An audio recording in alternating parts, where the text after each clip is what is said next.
Welcome to People and Profit. For over 30 years, the European Bank for Reconstruction and Development has been investing in countries in Central and Eastern Europe. It's since expanded into the Middle East, Central Asia and North Africa and has plans to move into Sub-Saharan Africa too. The EBRD funds and advises on projects in sectors from agribusiness to transport and energy and describes itself as a world leader in climate finance. I'm joined in studio today by the president of the EBRD, Odile Renaud-Basso. Thank you very much for coming in to speak to us. I'd like to start with climate finance. What does it mean when you say that you're a world leader in climate finance? It means that this is a key priority for us. We have more than 50% of our project this year in green finance and a very large part of it in climate finance. So this is really our objective we want to sustain. We were supposed to get this objective in 2025, but we managed to reach it this year, and we are very proud of that. And we want to finance project in the green sector to facilitate and to accelerate decarbonization and address the climate challenges, but also to bring in private sector investors. And I think that's part of our role, to mobilize private sector finance in order to get sufficient resources to finance this huge challenge, which is climate change. What sort of projects are you seeking to fund in this area? I mean, we are financing projects from renewable, which is probably the most obvious one, solar, wind plants, but also decarbonization of industry, supporting SMEs to finance and to develop decarbonization plans. And we are not only providing finance. I think one very important part of our activity is also to provide advice and support to the governments to define their strategies. We are working in countries which are 35% more carbon emitters than the rest of the world on average, very dependent still for a large part of them on coal. We have 240 coal plants in our countries of operation. Therefore, helping the countries and energy minister, but also the business in the countries to define what is the right strategies in order to address this challenge, to reduce their carbon emission is very important. Now, there has been this goal that was long-standing goal for $100 billion a year of rich countries providing climate finance to developing countries. This is an area that obviously you know very well. It's been very difficult to reach that target. How can we ensure that countries through, and help through organisations like yours can reach that goal? What's the motivator out there to get that money out there? I think, first of all, it's very important that countries stick to their commitment. And I think that the developed world continues to provide financing and enhance its financing in order to finance projects which are not necessarily balanced financial world by the market. But I mean, one of the key issues is also to develop projects. So that's why I insisted before on the policy dimension, because to increase the number of bankable projects, you need to have the right regulatory framework, for example, to have more renewable, to have auction mechanism, transparent, that will attract public investors like us, but also private sector investors. So developing this kind of long-term strategy, but also project regulatory environment is very important. Now you're not a European Union institution, I should say, but the European Union has been talking about what's designating as green projects and green energy. And there's been a lot of controversy that natural gas and nuclear have been designated as green industries in the latest European Union proposals. Where does the EBRD stand on this? Do you fund natural gas projects? So we don't fund new nuclear project. We have been working a lot on decommissioning, safety. We worked a lot, on Chernobyl, for example, safety arrangements.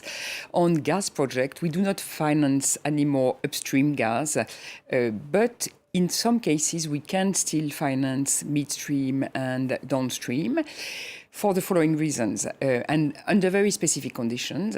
The reason is that in some cases, moving out of coal, you cannot go directly to renewable. You still need a sort of stable energy source because renewable have still challenges with intermittence on the overnight when there is no sun, and therefore having a sort of basic energy which is stable and can help managing this intermittence is very important. And gas can help in some countries in this respect. Of course, for us, what is very important is that we do not create stranded assets. We can finance this kind of gas project if the countries have a very, very clear strategy towards net zero. So that this is part of a transition, and it's a bit the logic of the EU taxonomy, that to support the transition, to accelerate the decarbonization, decommissioning of coal plants, sometimes gas can be, in the short term, relatively useful. But is that a policy that you think should change, given now that we have an energy crisis, actually getting gas as well? It's it's become much more expensive. Should organisations like yours not lead the way here and say, actually, no, we need to go another direction from gas. We need to be able to help those countries transition faster to non-fossil fuels? I mean, this is, I think, very good question. But so that's why we push so much on renewable, which is a huge potential for every country. And really, the cost of renewable have gone down dramatically. So there are a lot of possibilities there. And this is our key priority, as well as energy efficiency, improving, the industrial processes, buildings, public building, and so forth, key priority for us. But this being said, for example, we finance some district heating in Ukraine or in Central Asia. And to finance district heating, you need, gas can be a solution. So that's why we have this quite pragmatic, very stringent approach, because the evolution of mines is very rapid. So it's more and more difficult and subject to strict conditions, but this can still be, in some cases, needed to accelerate decarbonization. Do you think you should change your policy on nuclear, given that dilemma that you're talking about? No, I think there would not be political support to finance new nuclear plants. It's part of our articles of agreement, so very difficult to change. One of the other elements that's part of your constitution for your organisation is a drive towards multi-party democracy.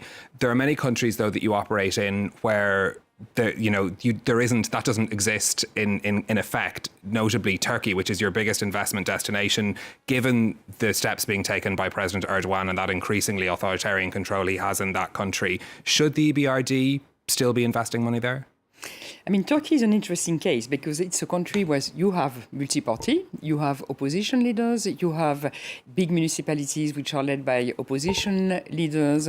So, democracy is still, it's very vibrant and very vibrant in Turkey, even if President Erdogan has taken some decision which we regret, and sometimes, on individual cases, take decision which we do not support. This being said, the decision, in some cases, when the situation has been extremely serious, like in Belarus, we completely suspended our financing and do not support any new project in Belarus, nor in the public sector, nor in the private sector. In a country, in countries where you still have, you have multi-party democracy, but you have challenges, you have quite an authoritarian government.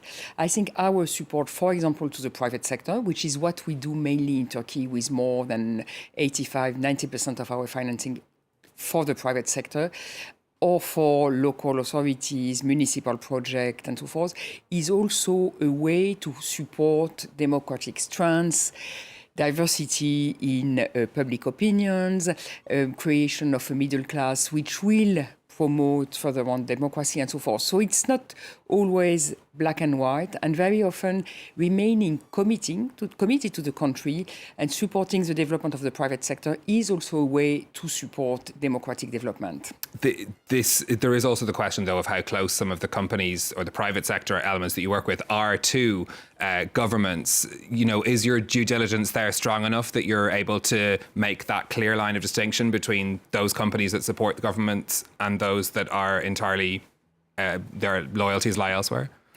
Yes, we have very stringent control. We are working on countries which are quite difficult, with a high level of corruption, very often oligarch framework, and people very closely connected to the government. And so we have compliance officers which are looking very much in detail. And the fact that the EBRD managed to do business, earn money, not being taken into this very difficult situation with untransparent players and so forth reflects the quality of our control. And that's something, for example, we are really very careful about. We work a lot not only with big companies, but also with SMEs, very small SMEs in a number of cases. And this is also, our specific feature and specific mandate.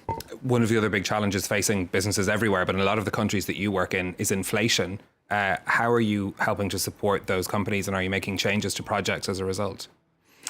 So inflation is not, is more an issue of macroeconomic, and we see, inflation has doubled in our country's operation since the COVID crisis, and a lot of central banks have started to tighten and to increase rates.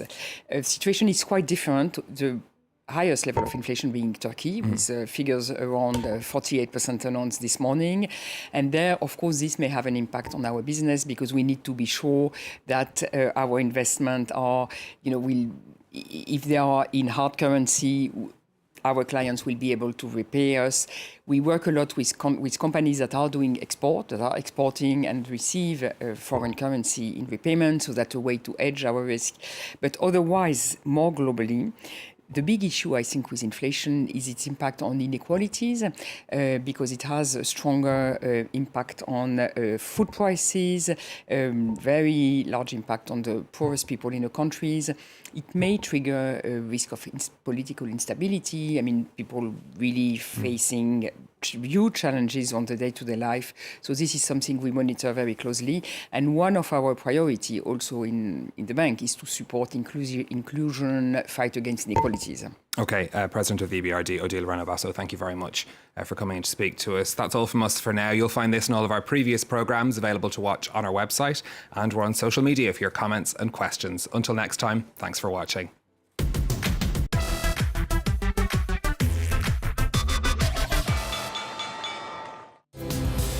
With all the main European news, debates between representatives of the best and worst performing EU member states, and exclusive interviews with major personalities.